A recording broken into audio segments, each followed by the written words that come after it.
Halo teman-teman, kembali lagi di Texem Talks bersama saya Devana Aira. Dan hari ini saya bersama seorang praktisi pajak bernama Bapak Kuku. Halo Pak, Halo Mbak, kabarnya baik Pak? baik Mbak. Alhamdulillah, hari ini kita akan membahas mengenai literasi dan pembelajaran pajak masa kini dan nanti. Namun Pak, saya penasaran nih, Siap. bagaimana kemudian Pak Kuku bisa terjun di perpajakan dan mungkin bisa diceritakan nih Pak, pengalaman menarik di dunia perpajakan seperti apa? Silakan Pak Kuku. Baik Mbak Deva, selamat berjumpa lagi teman-teman dari Taksam. Tadi Mbak Deva bertanya, bagaimana saya bisa nyemplung nih di dunia pajak gitu. Mbak, mohon izin bahwasanya saya sebenarnya adalah salah satu dari pegawai pajak. Namun, kesempatan kali ini saya memposisikan diri saya sebagai salah satu pengajar pajak. Ya. Jadi Mbak, dulu saya itu sebenarnya cita-citanya jadi insinyur. Cita-citanya sekolah di teknik. Namun karena satu dan lain hal, saya diterima di Sekolah Tinggi Akuntansi Negara. Saya ambil kesempatan itu dalam kondisi saya tidak mencintai jurusan yang saya ambil. Apa itu Pak? Pajak? Pada waktu itu pajak. Oh. Saya masih belum tahu dan belum mencintai dunia pajak. Iya. Namun baru satu hal yang saya sadari, ternyata passion saya itu adalah di ngajar. Ketika saya mulai bekerja, saya mulai bertemu dengan banyak orang dan saya diminta untuk mulai dari melakukan penyuluhan perpajakan sampai ngajar pajak dengan wajib pajak langsung one on one gitu. Saya baru nemu nih seninya. Oh, ternyata memberikan pengetahuan itu adalah hal yang menjadi passion saya. Sejak saat itu, dimanapun kota saya ditempatkan, saya selalu menjadi dosen. Saya pernah mengajar pajak di Medan, saya pernah mengajar pajak di Jakarta, saya pernah mengajar pajak di Malang, gitu. Saya pernah mengajar di Brawijaya, pernah di USU. Bahkan saya juga secara organik, karena saya memang pegawai pajak, juga mengajar bagi akun representatif atau peneliti dan pemeriksa pajak. Nah, jadi di situ saya jadi mulai ngerti bahwasanya passion saya sebenarnya adalah ngajar. Dan karena memang kebetulan saya ada di dunia pajak, saya belajar nih tentang pajak. Belajar banget supaya bisa ngajar itu harus belajar. Ya. Nah, ternyata karena berangkat dari kecintaan mengajar ini dan belajar, jadi ketemu sekarang, klik. Sebenarnya pajak ini adalah hal baik dipandang dari sudut manapun.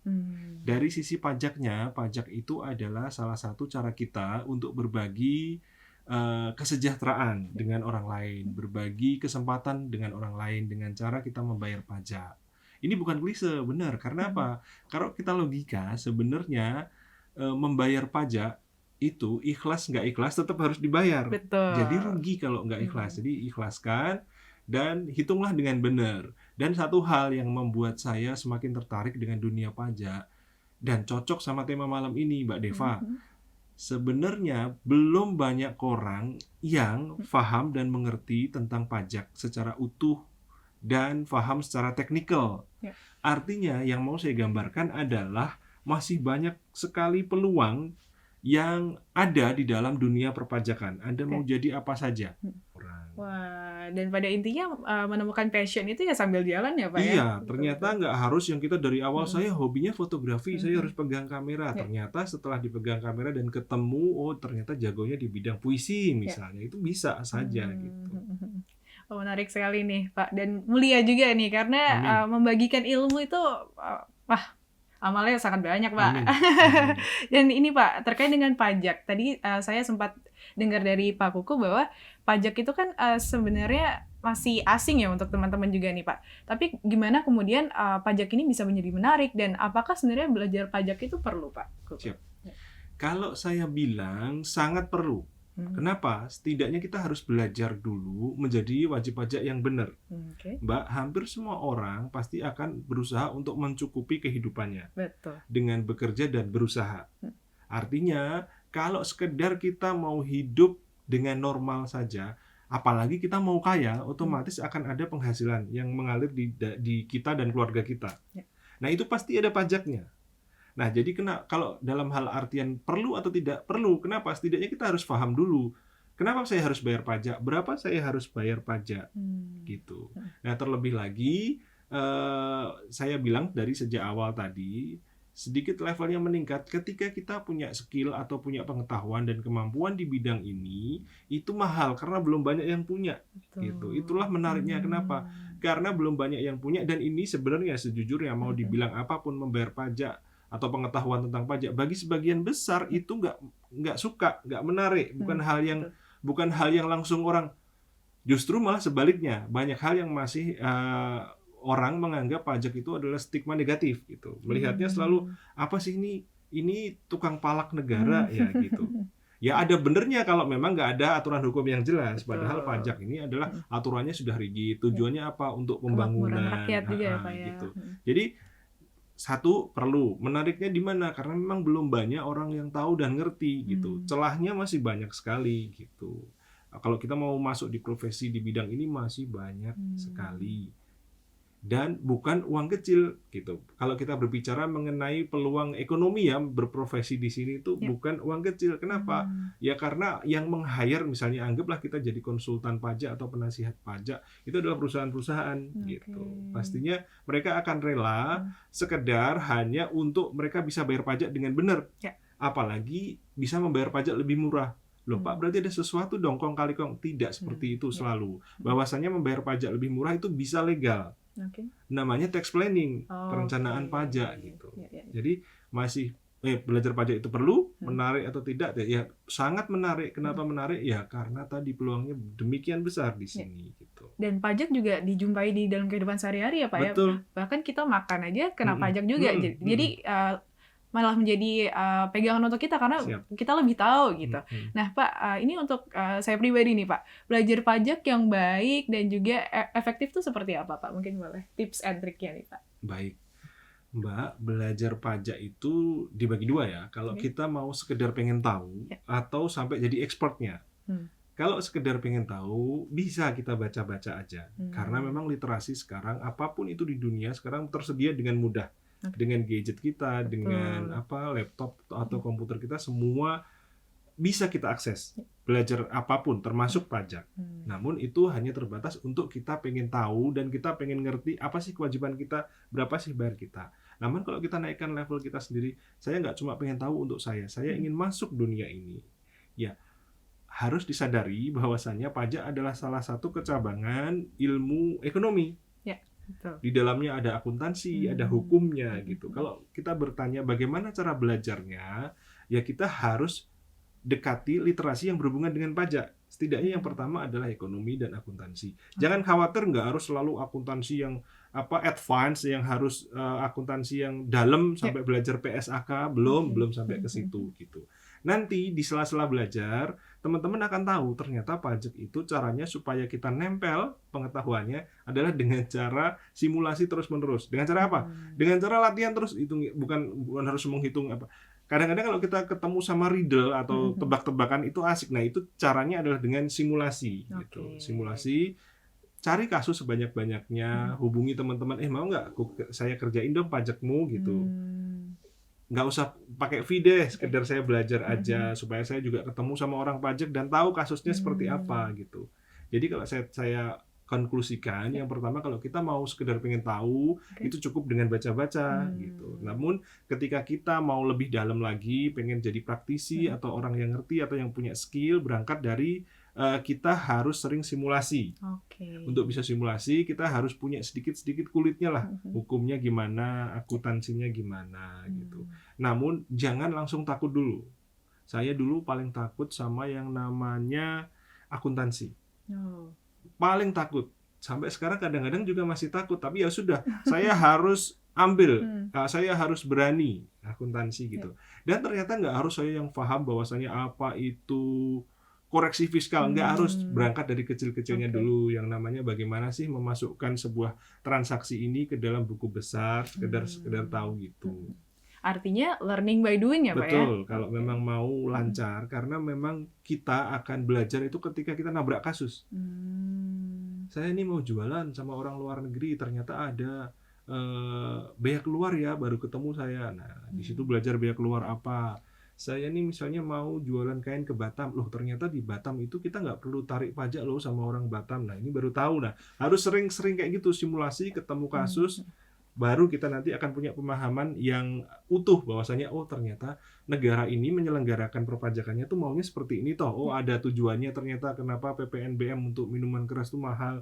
Kita ketemu dulu kasusnya, ketemu filosofinya, baru nyantol gitu. Kan kesimpan ke kepala. Tapi kalau cuma sekedar hafal-hafalan di buku nggak bakal lama simpennya.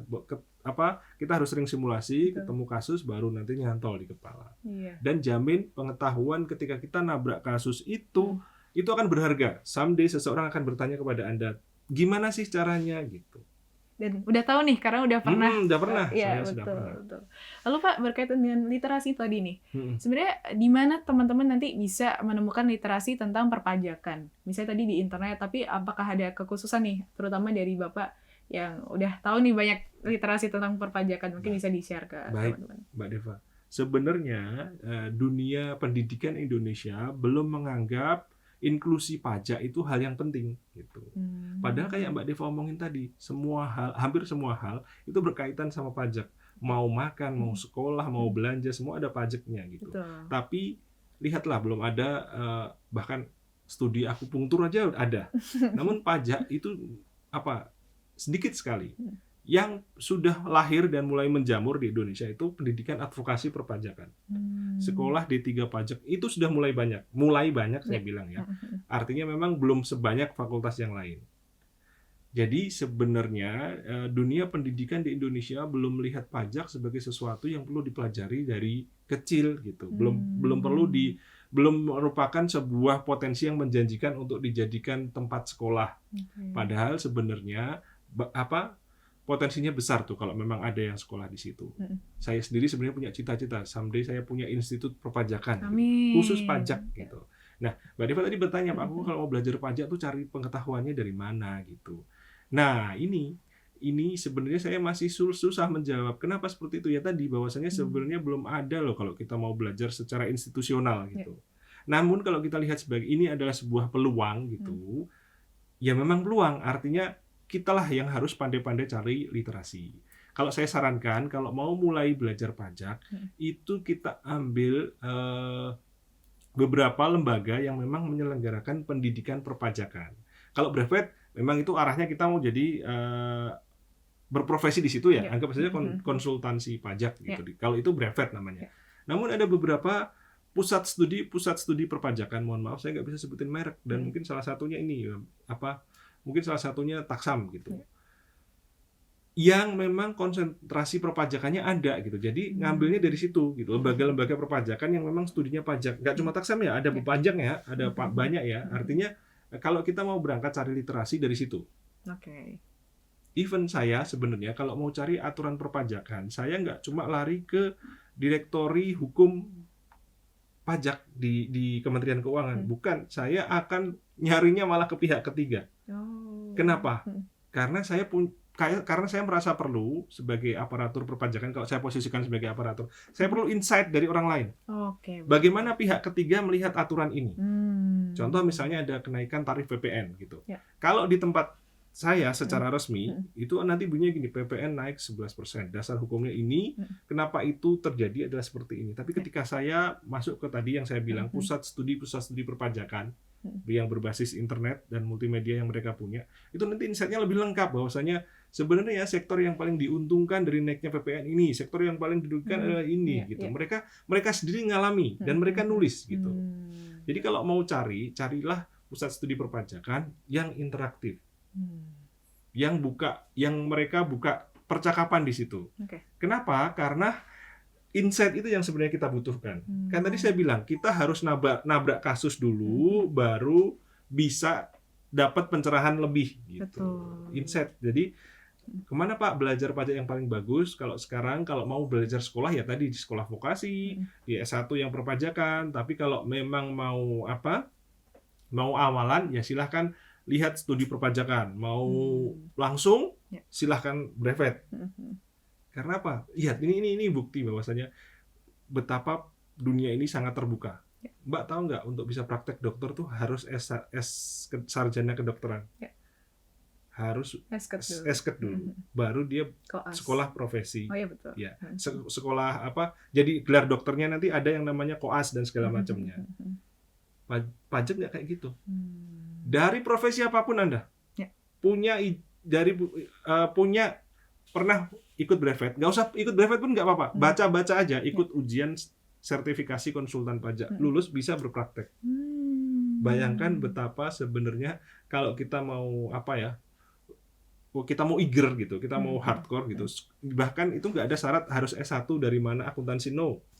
Kalau kita mau jadi konsultan pajak, kita cukup lulus ujian USKP. Terus tapi posisinya adalah, ini jujur ya, kalau kita mau USKP itu susahnya minta ampun. Mau lulus ya. Bahkan seseorang yang belajar buku gitu bisa 1 atau 2 kali ngulang gitu. Yang mau saya sampaikan adalah sebenarnya ini dunia konsultansi pajak ini luas sekali. Nggak ada batasan S1 dari mana. Teknik pun bisa. Saya orang teknik gitu. Berarti pada pokoknya pajak ini karena tadi sering dijumpai dan juga memberikan peluang yang justru banyak sekali ya Pak ya, karena tidak terbuka untuk semua jurusan, kalangan seperti itu ya Pak ya. Dan juga saya ingin tahu Pak, kemana sih kemudian arah perkembangan dari pembelajaran pajak sendiri seperti itu? Oke, kalau saya bilang Mbak, sekarang ini pada dasarnya orang baru mulai ngerti bahwasanya ini ada dunia yang selama ini nggak dianggap sebagai hal yang penting untuk dipelajari. Sekarang mulai bermunculan tadi yang saya bilang, mulai mendekati ke akuntansi perpajakan. Orang-orang mulai bermimpi kayaknya perlu ada deh sekolah khusus pajak gitu. Nah, kalau Mbak Devana nanya arah perkembangannya kemana sih gitu. Arah perkembangannya adalah membuat ini menjadi sebuah keahlian khusus gitu. Jadi sebenarnya kalau misalnya kita berbicara pajak, itu adalah dunia yang juga sangat luas sekali karena hampir semua lini kehidupan atau transaksi ekonomi itu ada pajaknya. Betul. Nah, jadi kalau misalnya kita berbicara misalnya ekspor impor sendiri, pajaknya gimana? Terus kita bicara lagi transaksi internasional yang namanya transfer pricing seperti apa. Nah, artinya sebenarnya arah perkembangannya apa? Nanti akan muncul spesialisasi di dalam dunia perpajakan. Namun untuk bisa ke arah spesialisasi itu, kita harus sadari bahwasanya ini island-nya atau pulaunya belum terbentuk. Maksudnya apa? Pusat studi yang khusus pajaknya itu belum ada gitu. Nah, nggak tahu nih kita nanti ke depannya seperti apa. Apakah memang akan dibentuk nih misalnya fakultas khusus perpajakan, sekolah perpajakan, atau sebagaimana perkembangan dunia yang saat ini yang disebut sebagai kampus merdeka, ya sudah nggak perlu ada sekolah. Cuma kalau memang dirimu mau ambil spesialisasi di bidang ekspor impor perpajakan, ya silahkan gitu. Nah, kalau Mbak Devana nanya arahnya kemana gitu, arahnya yang jelas adalah ini akan jadi hal baru yang sangat menarik bagi orang. Karena memang masih jarang ya Pak ya? Oke, jadi mungkin kalau misalnya saya tertarik nih Pak terkait dengan Tipidoc gitu, berarti saya bisa menekuni itu ya Pak ya? Artinya, itu. Oke, baik. Lalu Pak, berkaitan dengan reformasi pajak nih Pak Kukuh, Pak, itu artinya apa tuh Pak? Oke, kalau kita berbicara reformasi pajak, kita berarti bicara bagaimana maunya pemerintah ke depan terkait bidang ini. Gitu. Kita agak belok nih dari dunia pendidikan, tapi bisa kita hubungkan bahwa pada dasarnya memang saat ini pajak itu sudah masuk tahapan reformasi yang kesekian gitu. Apa sih sebenarnya yang direformasi? Banyak. Mulai dari penggunaan teknologi informasi yang sekarang paling kuat tuh di situ reformasi ya, sampai perubahan tata kelola perpajakan, terus peningkatan integritas. Mbak, sekarang ini dunianya beda. Memang yang namanya pajak dengan dunia gelap, misalnya zaman dihubungkan dengan Gayus dulu, lekat sekali. Memang masih hitam sekali waktu itu. Namun kalau sekarang kita bercerita tentang pajak sudah melepaskan stigma bahwasanya tempatnya korupsi, tempatnya kaya. Nggak harus dari situ gitu. Orang pajak sekarang take home-nya sudah lumayan gitu. Dan mereka nggak mudah-mudahan ya kalau kebanyakan pegawai pajak, meskipun oknum 1-2 pasti ada ya. Tapi arahnya reformasi itu adalah salah satu itu, mentalitasnya sudah beda. Apalagi ketika sekarang ini pajak diisi oleh para millennials. millennials itu mudah-mudahan integritasnya lebih bisa diunggulkan daripada generasi baby boomers. Bukan berarti baby boomers semua jelek, enggak, tetapi karena memang zamannya dulu seperti itu, hampir semua lini, enggak cuma di pajak juga banyak yang namanya korupsi, kolusi, dan nepotisme. Millennials ini good things-nya adalah mereka punya integriti biasanya.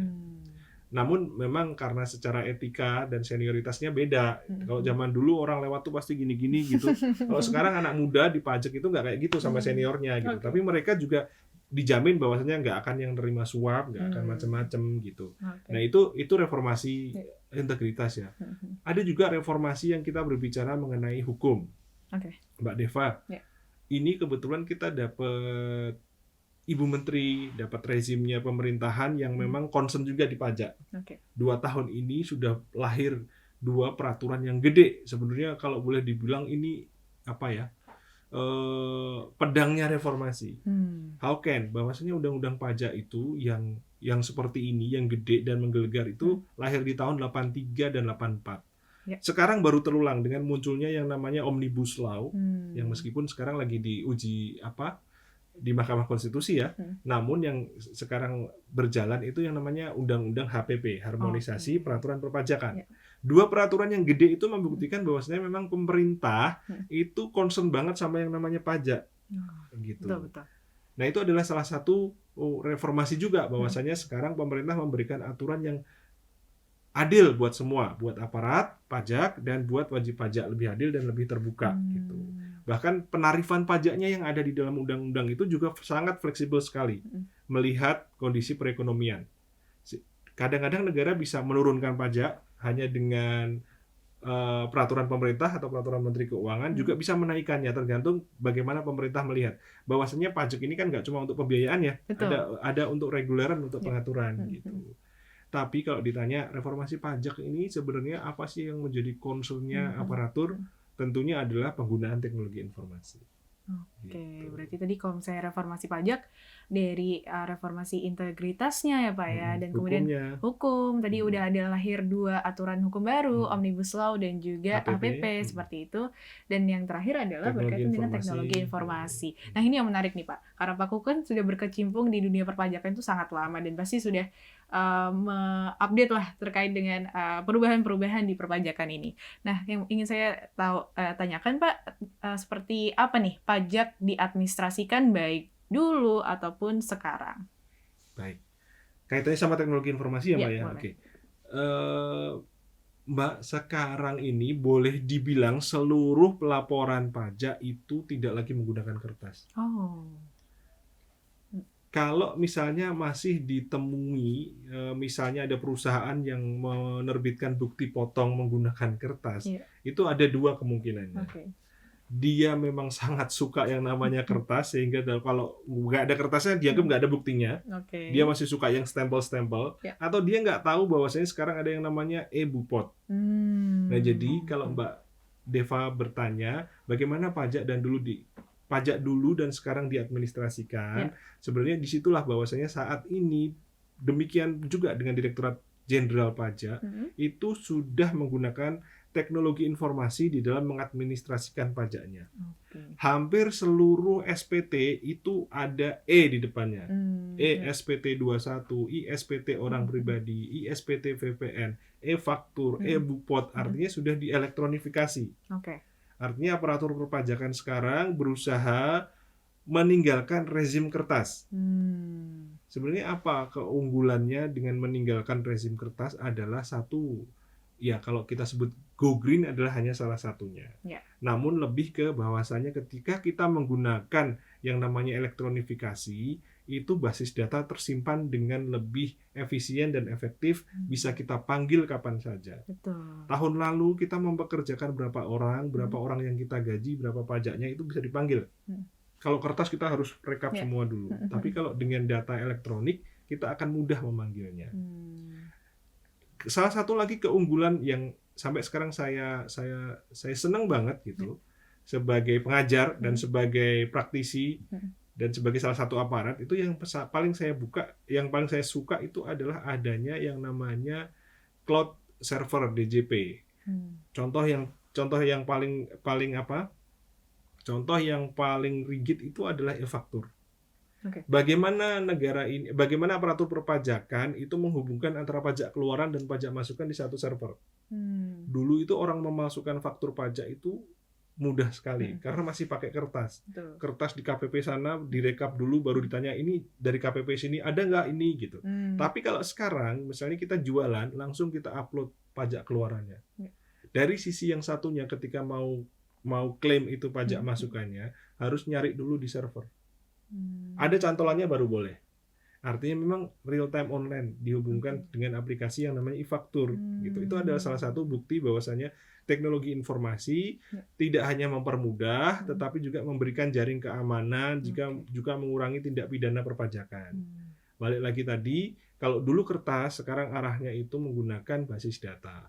Dan percayakah Mbak bahwasanya kunci dari semua data nanti arahnya itu big data yang dipunyai pajak. Kenapa seperti itu? Karena ada instrumen yang namanya ILAP yang aparatur pajak punya.